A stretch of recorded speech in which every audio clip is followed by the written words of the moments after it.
Oyagala omukolo gw'ogwenjawulo gubeere n'ebijjukize mu nnyumba yo? Kankwanjulire ba King Montage Photo Studio. Ffe bakafulu mu kkuba ebifaananyi n'okukola video. Olina wedding, birthday party, kukyala, nika, baby shower, photoshoot oba music shoot na buli kimu kyonna ky'oyagala. Ffe tusobola okuwa ebijjukize ebirungi eri ebirooto byo. Ate nno mwana wattu kusintiiza omuntu wa bulijjo. Tusange Bannankulabe ku Bitaala ku Prime Tower Level 3 Room D04. Okumanya ebisingawo tukubire ku nnamba zino: noti 7 noti 2 emu noti 4 emu 25 oba noti 755 3 731 oba noti 777 noti 23 4 noti 5. King Montage Photo Studio. Ffe tusobola okuwa ebijjukize ebirungi ate nno mwana wattu kusintiiza omuntu wa bulijjo.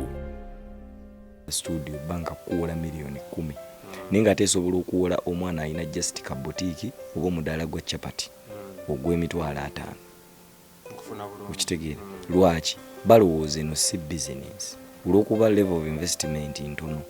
Kati bwe tufuba ntandika obbalaga nti eno business ereetera ddala ki ate guno mulimu nti gutya nti ojja kulaba nga dokita atwala ebbanga ddene okufuuka dokita, soma emyaka 9 biki ne ssente nnyingi nnyo z'omutaddemu. John Black oba Fiiki akuba akayimba katya n'agula emmotoka biki kabe mukyalawo n'amutwala. Okitegeera? Kubawoonyaawo. Kaakati kitegeeza ki? Eno guno gwe mulimu gukulu gusigadde okufuula abantu ba biliyoniya, okukyusa obulamu bwabwe mu kaseera akatono ennyo wadde tebalina nnyo bisaanyizo by'amaanyi. So ndaba nga ogwo omulimu bwe tugudevelopinga kisingako. Eno tutandisenga just negenda kumala efuuke Aganaga School of Music, Digital Marketing and Entertainment Business. Twagala tusomesa abantu ebintu bino. Abaana bali abatalina chances okusoma nnyo oba kuba families abagagga nabo babeere nga basobola okukosa opportunity zino. Nti mwana bajja nayiga ebyuma, kati saawa zino tuwaliwo kye bayita digital marketing. Tewali somero likisomesa, tewali university ekisomesa, tekiri ku curriculum y'amasomero. Naye ate gwe mulimu kati ogutambuza business zonna mu ggwanga oba ne mu nsi yonna. Okitegeera? Kati tubabalalu nnyo obutafa ku kintu ekyo. Kwate nga twagala kukabinga problem ya unemployment bavubuka. Ate kino ekintu kyettanirwa nnyo bavubuka. Kati nze ne ngamba bwe ntandika okuteekawo essomero nensaba gavumenti era ngisaba abuchamani bakuwa ettaka bageto youth bajje bayizeeko ebintu mbadde mbeka essomero kyensaba kubanga baba wettaka muligabira abaana abali ku street oba mukoleko project esobola oba developing. Bwe tuteekako essomero omwana ajja abadde agenda okukuba obuyondo mboba basegerenya bamugule agenda akuba ateme ebijambiya. Bw'aba alina omulimu gwe ng'enkya alina okukola alina Kalifa alabira ku Kalifa agamba olaba Kalifa yatandika talina. Siraba lwaki nze Kalifa teyakuba muntu kijambiya, teyatema muntu, teyabba akasimu ka muntu, nange kambeere wano.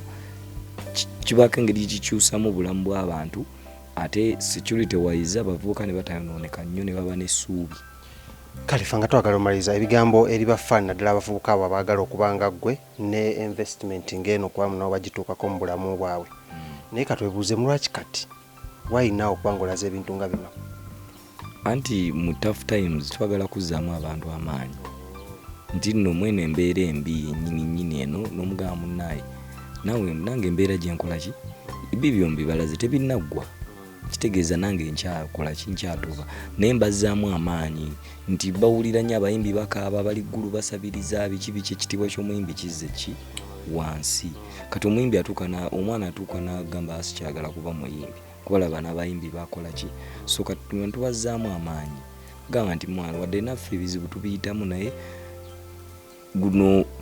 kino njagala mbeera example si kujja ya Kalifa mu kyolimu obeere Kalifa mu kyoli. Bw'oba oli musambi wa mupiira kozesa example ya Kalifa olemereko nga bwakola ki. Kalifa y'omu ku bantu be basinga okuzaala wamu industry alese ekintu alimba yekyesibyeko akibuukidde.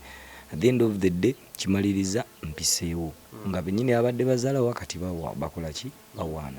So bavuka bannange temuggwamu maanyi. Covid ono tagenda kubeerawo paka kisoboka. Obulayi kikulu bukulemerako na butava ku mulamwa kikyo kyokka. Kasita olemerako notava ku mulamwa buli kimu kisoboka. Bad character maze emyaka 2 nga njiga production kati nnyima nsobola zibakubira. ekya studio nti eri wala just gwe kebera ku mutimbagano gwaffe kubanga music tamatalinga waje bamukoledde kisinziira quality ki sound tugenda gikuwa ogitwale ku nsi yonna wabula wano kituyambako oconcentrating okufulumiza ddala ekintu ekiki ekirungi nga tetulina bitutaataganya nti ate batugoba landiroad agambe mumpoganyiza kati wano ngenda banga nkukolera bulungi music nga muproducinga mumixinga mumasteringa baganda bange bafaani bange mwemwe musinga kubanga buno buwanguzi bwange nammwe mwe mutali mwe munwanira nze bafaani be banwanira ndi kasajja katono sina kyendi bwekiri naye buli bwenkola ebintu ne mubisiima mmwe munyigiriza balabe bange era mmwe mukakkanya abo bonna bayinza okunkolako ekikyamu kubanga batuuka ne bagamba olaba bali 10 bamwagala. Oyagala omukolo gw'enjawulo gubeere n'ebijjukize mu nnyumba yo? Kankwanjulire Backing Montage Photo Studio. Ffe bakafuluma okkuba ebifaananyi n'okukola video. Olina wedding, birthday party, kukyala, nika, baby shower, photoshoot oba music shoot na buli kimu kyonna ky'oyagala. Ffe tusobola okuwa ebijjukize ebirungi eri ebirooto byo ate nno mwana wattu kusintiiza omuntu wa bulijjo. Tusange Bannankulabe ku Bitaala ku Prime Tower Level 3 Room D04. Okumanya ebisingawo tukubire ku nnamba zino: 0702 104 125 oba 0755 711 731 oba 0777 223 405. King Montage Photo Studio. Ffe tusobola okuwa ebijjukize ebirungi ate nno mwana wattu kusintiiza omuntu wa bulijjo.